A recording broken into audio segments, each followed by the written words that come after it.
Neure burua zauritzen ari naizela sarritan pentsatzu izan dut. Neure buruaz beste egiten. Saiatu ere, egin izan naiz, baina ez dut lortu.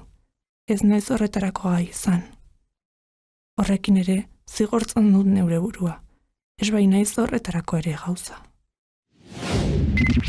Nerabeen Garrasia, osasun mentala zaintzeko podcasta. Maitane Ormazabal eta Telmo Lazkano.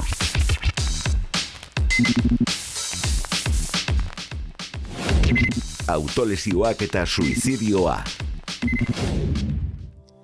Hemen txegera, gure bideopodcastean, Nerabeen Garrasian, eta gaurko garrasi handi bati jarri nahi diogu arreta, eta dia autolesioak eta suizidioa. Hasiera emateko, Telmo, autolesioak zer dira? Bai, autolesioak azkenean definitu ditzazkegu ez, erregulazio emozionaleko metodo disfuntzionalak bezala, bai, hemen kontu zibili berga, printzipio ez dira autolitikoak, bai, baizik eta antxolitikoak, ez zentzutan ulertu hau, nolabait, pertsona batek emozio zailak, ez, intentsitate oso altuan bizitzen dituenean, nolabait jasangaitzak bihurtzen direnean, sentitzen du hauetatik deskonektatzeko behar handi bat. Eta batzuek, behintzat, jotzen dute autolesioetara, alegia, min emozional hori, min fisiko horren bitartez ordezkatzera. Eta hortik, datoz neurri handi baten, autolesioak, ez? Nolabait, esan bezala, metodo antxolitiko modura bukatzen dute zentzu horretan. Bai, alaxe da, ez?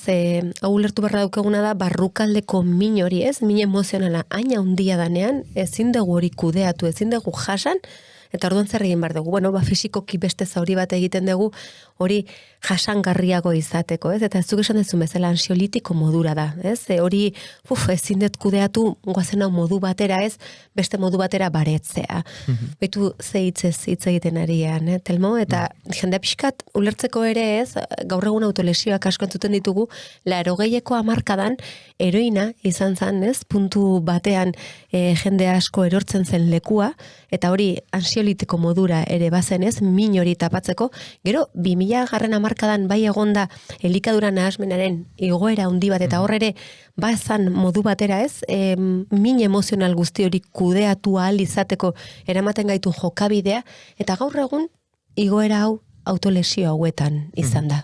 Bai, nolabait testu inguru soziokulturalari lotuta, bideratzen da modu batera edo bestera, min emozional lazgarri hori, ez? Eta kauza anitzak izan ditzazke atzetik, ez? Izan daiteke nolabaiteko jazarpen bat, edo ziber jazarpena, sexu abusoak, berdinen artekoak, baina baita familia barnekoak. Bai, tordatu garrantzitsua eman dezu, Telmo, zeguk uste dugu gauza hauek gertatzen ez diela, eta gauza hauek askotan gertatzen dira. Zoritxarrez, bai. Eta edo izan daitezke min fisikoaren inguruko irainak eta bestelakoak, ez? Kontua da, nolabait, hauteman dala, ez? Baliabide eta herramienta emozional eza, ez? Edo, urria min emozional guzti hauei aurre egiteko. Eta, baliabiderik aurkitzen garenean, ez? Min emozional guzti hauei aurre egiteko, geroz eta zabalduago dago nolabaiteko larritasun eta etxipen sentimendua sentitzea, ez? Eta etxaikortasun sentimendu bat baita ere.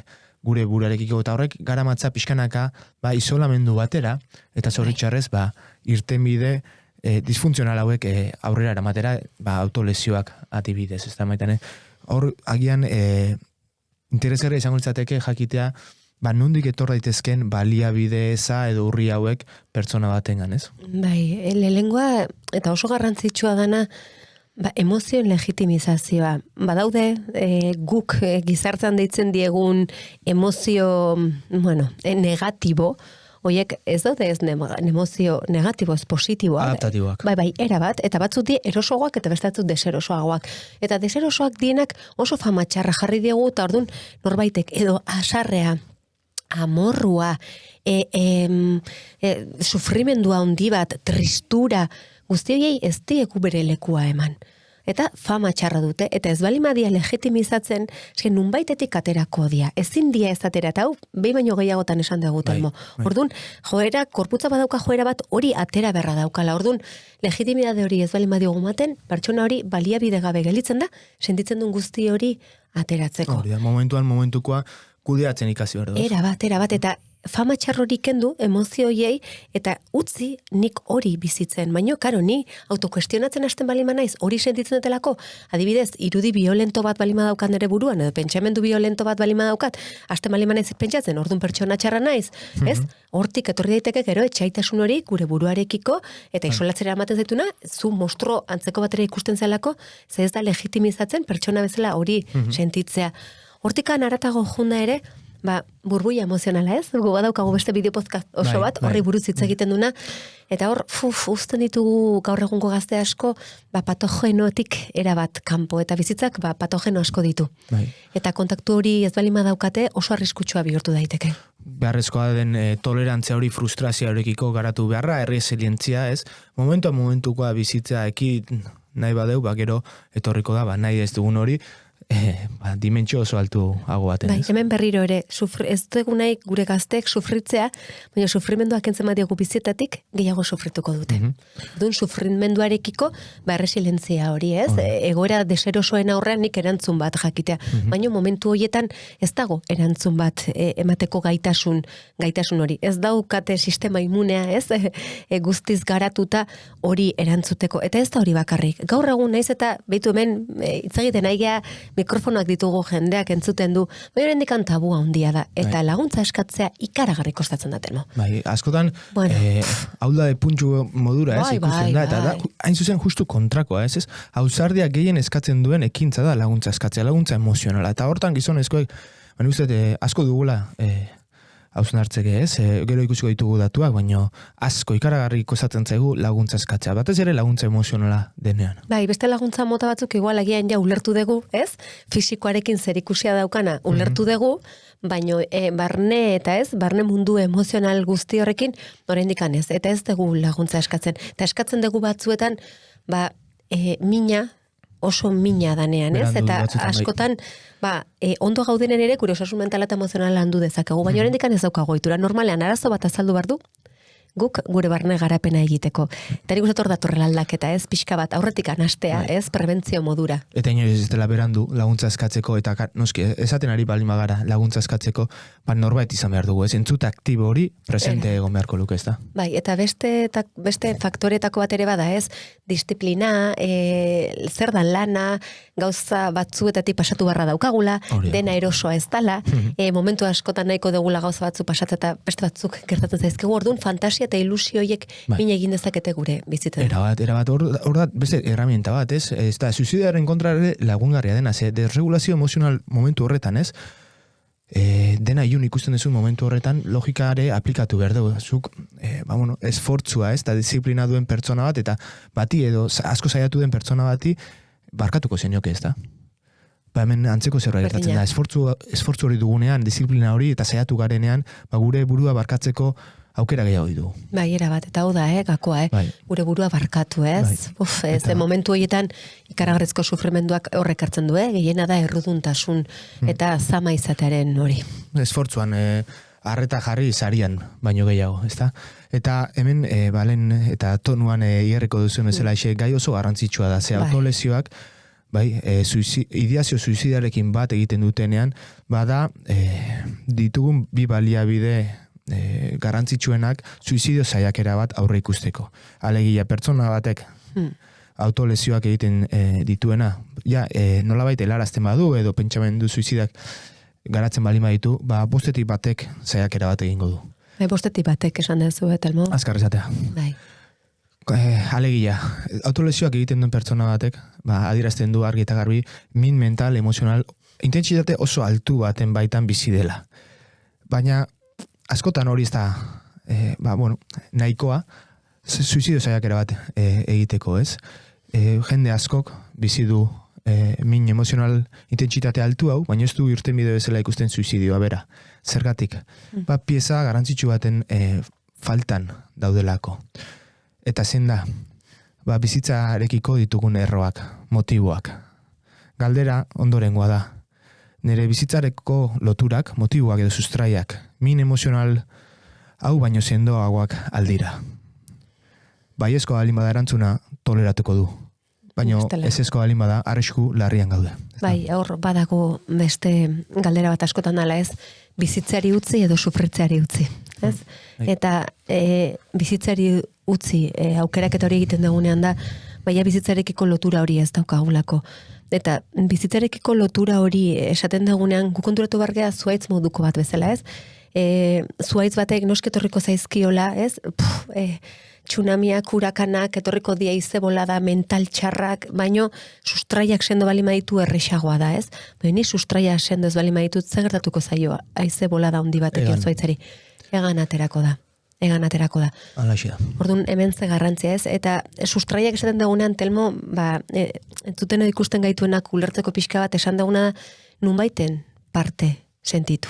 Izan, gure auzoaren parte, ikasgelaren Bai. parte, kiroltaldearen parte, hor badugu zer landu, ez? Nolabait tribu kohesio hori galtzen ari da gizartean, eta hori galtzen ari garen neurrian, galtzen ari gara gure bizitzarekiko loturak, ez? Bai, arkitektura soziala, ze garrantzia daukan. Hemen esaten dugu beti norbanakoa, eta arkitektura soziala, gu arkitektura sozial hortatik kanpo gelditzen magea, arrisko handia daukagu, kanpo hortan, bizitzak ja logika bat izateari uzten du, motibo bat izateari. Gure motivazioak egunero bultatzen gaituenak, ez? O etikan altxa eta zerbait egiteak da, gu zerbaiten parte eta zerbait eman dezakegulako. Ez? Guk euri, pertsona bezala, baina gu ematen egin ere bestei eman dezakegu. Eta hau, gertatzen ez danean, hemen dator etxipen hori, ez? Eta sentitza, nik hemen ja ez daukat ezerkeiako egiteko. Orduan begiratu berriro ere arkitektura sozialan hortan barne sartzearen garrantzia, ez? Bizitzan barne sentitzeko. Hori, ondo errotuta egotea, behar ditugu arrazoiak bizitzeko, Bai. albezain beste, zema eta gehiago hobeto eta gure txikiei hauek garatzen lagundu behar dieu. Barne Zalantzarik motivazioak, gabe. Telmo, Bai. osea, hemen gogoratu guri mugiarazten gaituna da bakoitzak gure barne motivazio hori aurkitzea, eta askotan, Erabat. hau da kostatzen zaiguna, da bakoitzanak bereak dia, Bai. Ez da gero arkitektura sozialan txertatu, baina gureak izan behar dira. Bai, eta azken kontu bat jorratzeko azpimarra nahiko genuke jarri, ez konfunditzea, ez, buru gaixotasuna eta suizidioa, ez. Azkenean, bai, buru gaixotasuna izatea arrisku faktore garrantzitsu bat izan daiteke, eta da, bai, baina kondukta suizida ez da gaixotasun bat. Ez, Da, ez. jokabide bat. Bai. Eta jokabide bat, nola Era jokatu jokabide hori, pertsona bat, den guztiarekin genetikoki bere bizipenak, Denak. eta esperientziak eta bestelakoak, dan guzti horrekin, ez? Testu inguru mingarri baten aurrean, ematen dion irtenbiderik beretzako Bai. dagoen bakarra, ez? Eta hau nolabait esperantzatsua da, zergatik. Ze egia da batzutan ezin dugula testu inguru hori aldatu. Baina pertsona horrek, ez? Ikusten badu, baliabide desberdina daudela, min hori bestela kudeatzeko, eta suizidioa ez dela irtenbidea, inoiz ez da irtenbidea, bai? Hor aldatu daiteke. Lagundu, diezaiokegu pertsona batei, garapen hori ematen, ez? Tresna baliabide desberdinez hornitzen, Bai. testu inguru mingarri horrei bestelako erantzun bat eman alizateko. Eta hori egiten denean, suizidio zaiakera horiek, eta ideazio suizida joan egiten da, pixkanaka. Orduan, gure, abia puntua hori izango litzateke, bai saiatu testu inguru mingarri hori aldatzen joatea, ez? Baina ezin den neurrian, Hori da, bestean, banakakoari, hori da, ez, hor, banakakoak. ardatza hor jarri, eta lagundu ze eraginkorra izan daiteke. Eta, gure bigarrengo pildora salto egin aurretik, Bai. Maitane, agian laguntze horretan, ez? Horrelako pertsona batei laguntzerakoan interesgarria izango litzateke, nolabait beraien sufrimenduen hainbat ezaugarri ezagutzea. Eta hor, lau erpin edo puntxu ditugu, ez da? Sufrimendu honek lau erpin ditu. Lehengoa, hitz egiten ari gea, barnean dagon min emozional eta mentala, nik uste ez daukula ez da imaginatu ere egiten, ze min dagoen hor barruan. Hori lehengo erpin bezala. Bigarrena da, etxipena. Indefentsio ikasia, askotan esan duguna, nik egiten detena, ez du importa du. Baina momentu hortan bere pertzepzioa da ezin duela ez erregin momentu horren aurrean. Askotan helarazten dute, karga bat naiz, sama bat naiz pertsona hauentzat, hobeto daude, askotan salto egiten duna, ez? Hobeto egongo ja, ni gabe. Bai, jendeak askotan esaten dunean ez, egoistak eta justo zama Kontrakoa, sentsazio handia egoten da, eta ez da bakarrin ere sufrimenduak kendu, eske maite ditutenei ere sufrimenduak kendu nahi diet, eta hor, zama sentsazio esan duzu, 3. erpin bezala da, eta hemen entzungo dugu, gutun bat irakurriko dugu, Virginia Woolfek berak idatzitako eskutitzan, bere suizidio momentuan.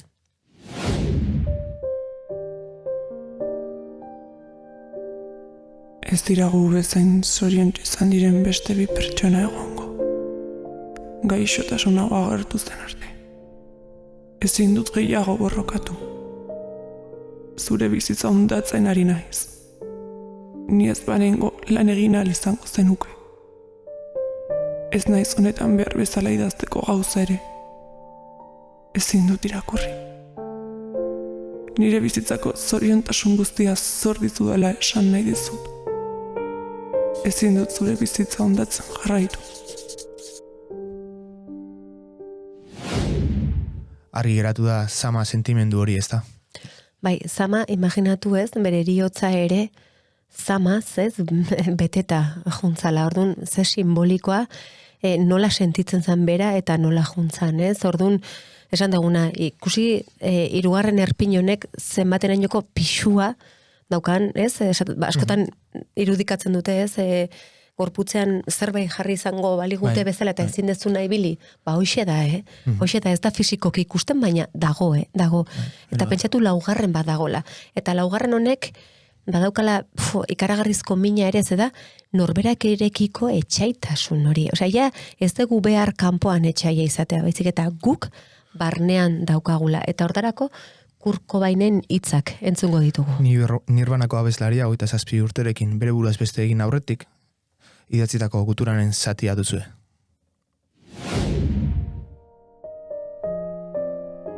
Erabat errudun sentitzen naiz. Ezin dut jasan, gure alaba Francis, ni bilakatu naizen bezalako rockera ilun, miserable eta auto-ondatzaile bihurtzea. Dena daukat, eta jabetzen naiz. Baina 7 urte nituenetik, jendeari gorrotoa diotoroar. Eskerrak eman nahi dizkizuet guztioi, nire barren ustelen ondotik, zuen gutunengatik eta urte hauetan erakutsitako interesagatik. Baina izaki hauskor eta lunatikoa naiz.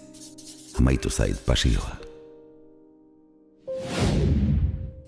Nola gelditzen den gorputza hau entzutean, Telmo? Eta begira zer esaten du momentu batean berak, 7 urtetatik gorroto nutuenez pertsonak, zagertatuko zen 7 urteetatikan gorroto hori, ez? Lekutxo bat izan balu edo legitimizazioa izan balu. Ziurrenik bestelako erantzun bat izango lukela, nire irudipean bentsat. Tira, gaia konkatuta, sakonduta, eta enbat testigantza joratu ondoren guazen, benetako testigantza, beste benetako testigantza bat entzutera, baina oraingo honetan nerabe baten bizipenetik. Guazen, nerabe hauen emozioei hitza jartzera. Testigantza. Une hoietan pentsamendu txarrak etortzen zaizkit burura. Frustrazio handia, amurrua, tristura. Jendea gogaitzen dudala sentitzen dut. Denek gorroto nautela. Berriro ere hemen ikusi dezakegu, Telmo, nola pentsamendu batzuei, emozio batzuei, nola fama txarra daukaten edo ja ez ditugu ikutzen, ez ditugu ikusi nahi, nola kostatzen zaigun laguntza eskatzea horiek kudeatzeko, eta berriro ere sentsazio hori molestia bat naizela edo zama naizela hau sentitu edo pentsatzagatik, non eta oso humanoa izan.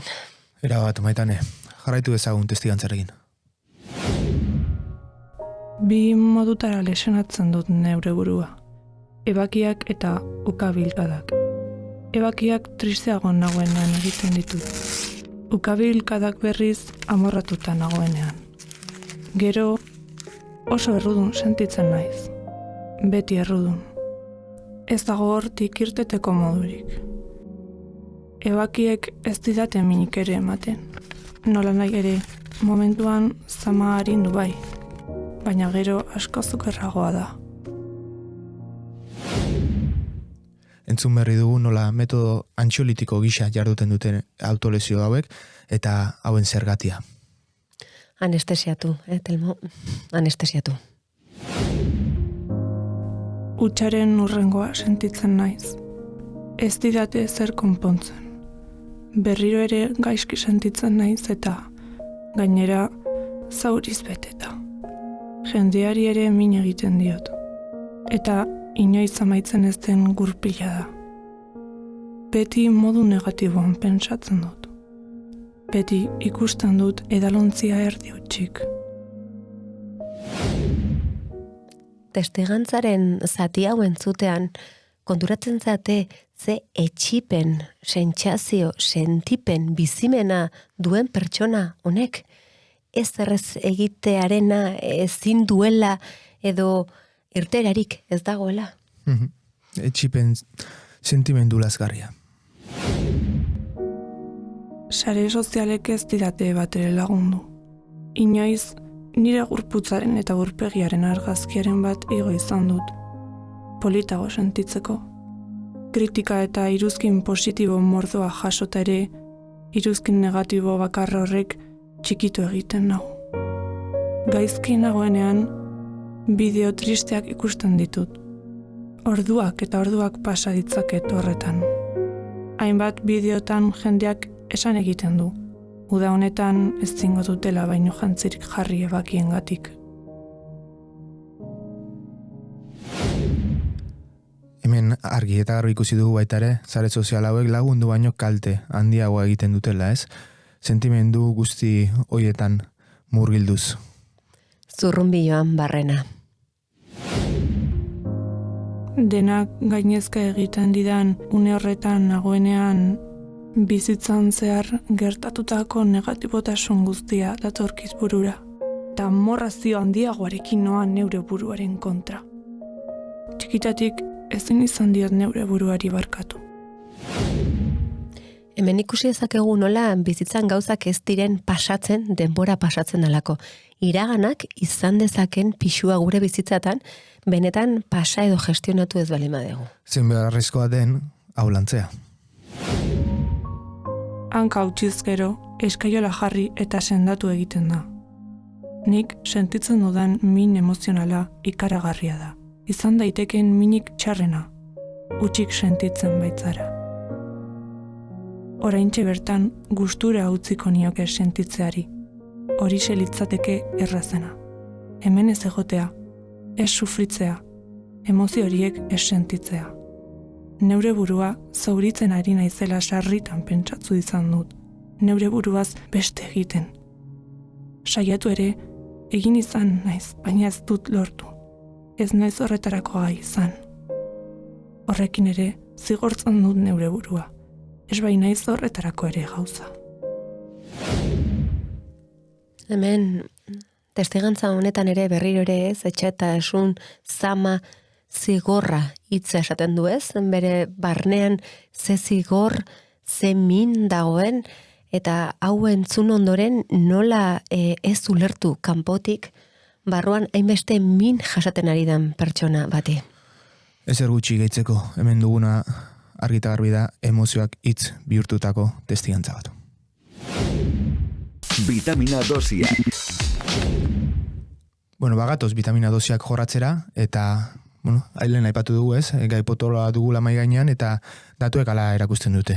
Euskal Herrian, heriotza kausan nagusia gure gazteen artean suizidioa da. Kausa ez naturalen artean, eta naturalen artean bigarrena, tumoren atzetik. 15 eta 29 urte bitartekoetaz ari gara. Behiratu ze datuak, garrantzitsu jakitea, bere garrantzia emateko. Eta ikusteko zergatik ematen da hau, bi bidetatik etorri daiteke, eta bat, askotan guk zuzen kilotzen degula osasun mentalarekin, baina konten hartu behar dugu, badagola beste bat, eta justo nerabengan gehien ematen dana, eta da, jasotzen dituzten bai ziberako osoa, bulina, bai, indarkeriarekin zerikusia daukatena. Orduan ez beti lotu bakarrik osasun mentalarekin, baizik eta indarkeriarekin zerikusia duena. Bai, jakin dezazuen, Anar Fundazioaren arabera, osasun mentalarekiko lotutako suizidio saiakerak 127,6 inguruan kokatzen dute, eta indarkeria aldiz 160,9. Eta guzti honetan, bai, bagoazen jorratzera, pixate kauzak edo pildora hauek ez, eta horretan nola ez, jarri behar dugu ardatza, gaur egun sakelakoaren inguruan ematen den erabilerari ez, sare sozial hauek zuzeneko eragina dute, bi kauza nagusi hauetan. Alde batetik, aski demostratuta gelditu dela, osasun mental arazoak sustatzen laguntzen dutela, eta bestetik, indarkeria honen atzean dagoen kauza nagusitako baten bihurtu direla, adibidez, ziberjazarpena. Eta zuzeneko eragina du. Baina kontuz, zeharkako eragin bat ere badu. Moek jarritako lau mugarrietan eragin zuzena duelako lau mugarri suizidio prebentziorako, ez da maitan, Bai, eta lehengoa pentsatu dela, metodo hilgarrien sarbidea bertan izaten dute. Askotan esaten diete ze medikazio erabili behar duten, autolesio bat izateko, edo suizidio bat izateko, nola, nun, ez ikuste kontuz, hori, sareetan zeharka hor dabielako. Asko psikologo kliniko asko esan digute, orain dela 12 bat urte, sakelekorik etzegonean, baleraniaz sobredosi batekin etortzen ziren. Gaur egun, esan dezu bezala ez, metodo hilgarrien ezagutza eta sarbide asko zere gertuago dute. Eta sareetan dute, etxeetan, eskaleetan, sareetan daukate. Eta ez dago mugarik, eta horrekin batera, bigarrengo mugarri hori izango litzateke, komunikazio arduratsua, ez, efekto weather hori ekidin beharra. Ze kontuz, jakin badakigu ez, suizidio bat ematen denean, nolabaiteko txakortasun efektu hori ematen dela, ez? Eta beste pertsona batzuk hortan pentsatzera bideratzen duela. Ez bada, modu pedagogiko baten ematen mezu hori, ez? Alegia, mezu alarazten badugu ondorengo modura, zaguntzateke, pertsona honek bere buraz beste egin du bullyinga jasaten zuelako. Kontuz horrekin. Ze bullyinga jasaten duen pertsona batek ikusi dezake suizidioa irtenbide bezala. Baina begira ze mezu desberdina den ondorengoa. Bere buruaz beste, ez, egin du pertsona honek, eta hori ekiditeko zenbaki hau duzu. Ze mezu maten ari zara, ez, irtenbidea dagoela, eta suizidioa inoiz ez dela irtenbidea. Alegia, hor kontu handiak inibili berga, eta hoxe da, sare sozialetan eta interneten, eta smartphoneen erabilera guztiar honek, hain zuzen egiten ez duena, justu kontrakoa. Bitu kurkobainen hitza jarri ditugu, eta berak bure buruaz beste egin zuenean, egon zan efekto kontagio hori, ez? Noski. Orduan kontuz, ze horre, ez? Komunikabideak edo nola esaten dugun, zer ikusi handia dauka. Eta hori, kontrola ezina da, sare sozialetan, ez da. Eta hirugarrena bezala, gero da sujetuan trebetasunak, emanez guk, askotan esaten dugun gaitasun guzti horiek, gaitasun ez bete behar ditugu pertsonak. Esan dugu ez, arkitektura sozial aldatu ezin denean, kanpoko egoera batzuk aldatu ezin dienean, trebetasun batzuk ematen bali madizkiogun norbanakoari oso desberdin izan daiteke erantzuna. Erabat. Askotan mugikorra hartzen dugu, gure emozioak anestesiatzeko, legitimatu beharrean, ez da. Eta azkenik, laugarrengo mugarri izango litzateke, garaiz identifikatzea. Alegia, horrelako sentimendua, pentsamendua ditugunean, pertsona bat, profesional bat, topatzea hau bideratzeko. Eta gertatzen ari dena da, eta zoritxarrez gure txikien artean, pertsona bat, edo profesional bat aurkitu beharrean, mugikorran topatzea babes hori, eta hor bilatu nahi izatea, babesgune hori, ez da irtenbide hori, eta zoritxarrez justu aurkakoa gertatzen da. Topatzen dute beraien egoera antzekoetan dauden pertsonak. Eta horrek egiten duena da, berrelikatzek kate tamalgarri eta zitala, ez? Eta ondorioz, laguntza eskatzea atzeratzen da. Eta atzeratzen den neurrian, ondorioak latzagoak dira. Ondorioz, hor dugu faktore garrantzitsu bat, ez da? Eta hori gutxi balitz, badago beste vitamina dosi bat eman nahi duguna jendeare konturatzeko ze badaude mitoak, eta hor badago bat, Telmo. Datu batzuk baditugu orain jendeak ulertzeko benetan zifrak nolakoak dira. Espainiar estatuan 2022an 4.087 pertsona hiltzian. Bere buruaz beste. Beste hitz batzutan esan da, eguneko 11 pertsona. Eta ez dira datuak, ez dira zenbakiak baizik eta pertsonak. Eta pixkat fintzen balin badegu, konturatuko gara nolabait, gutxora bera, zenbaki borobietan, 3.000 gizonezko eta 1.000 emakumezko direla. Datu hauen atzean dauden pertsonak. Eta horrelako aldea egonda, emakumezkoek askoz ere gehiagotan eskatu dute laguntza, gizonezkoekin alderatuta. Bai, hemen ikusten oraindikan nola laguntza eskatzeko daukagun edo gizonezkoei, ez, ze oztopo oraindikan barnean gizarteak utzi duna, ez, ahuldadearekin zerikusia ematen duna duena, eta ez daukana, baina egia da horrelako egoeretan, irtenbide modua gehiago ikusten duna gizon batek, emakumezko batek, beste irtenbide batzuk aurkitzen ditulako tartean. Halaxe da, beraz, txiki-txikitatik, gure txikiak ezitu behar ditugu bi eremutan, alde batetik, beraien emozioak helarazten, bai, eta ahaldundu horretan, bai, ez dugu zertan zer modu zauden galderari beti ondo erantzun behar, ez da. Eta era berean, bai, saiatu behar gara, gai izatea pertsona guzti hauek identifikatzeko pertsona baten beharra. Eta ondorioz gero bideratzeko, ez? Nolabait, irrati analogiko bat bezala ez, bere sintonian jarri eta emozionalki konektatzeko. Eta hor da galdu egun askotan, gaur egunez, konexio horretan. Gatekeeper izena du literatura inglesean, eta beharrezkoa ditugu horrelako pertsonak zenbat eta gehiago izatea gurekin. Eta amaitzen joateko, uste dut, ari galera esaten, laguntza eskatu behar dugula, ez? Laguntza eskatu, sentimenduak legitimatu, baina hortarako zeu behar dugu maitane, entzute aktibo bat, ez? Era bat, ikaragarri, entzute aktiboa.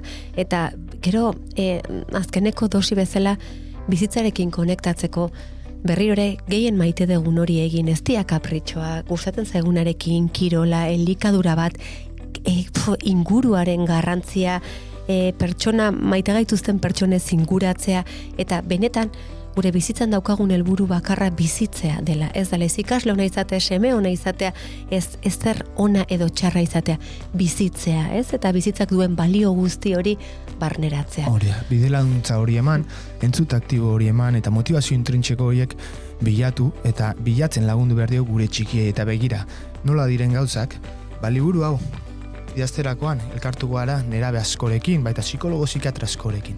Begira zemezu utzi diguten, nerabe guzti hauek.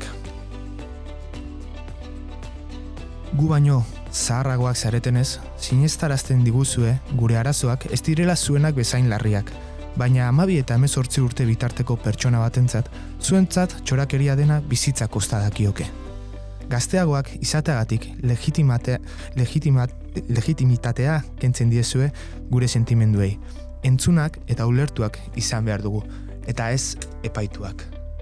Nik uste argi eta garbi utzi dutela zer bilatzen ari diren, ez da? Hoixe da, ez dago ezer gehiago esateko Telmo.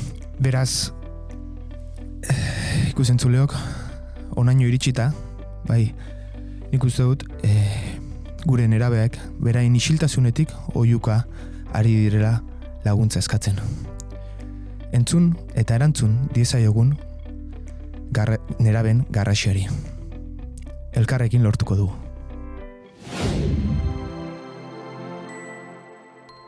Nerabeen garrasia entzun duzu.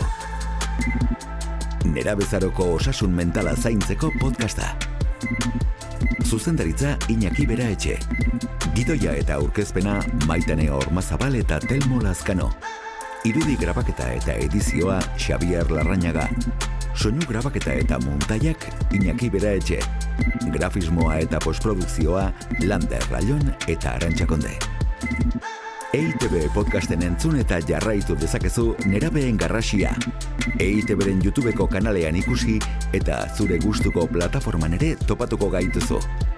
Ondaimen ekoizpena.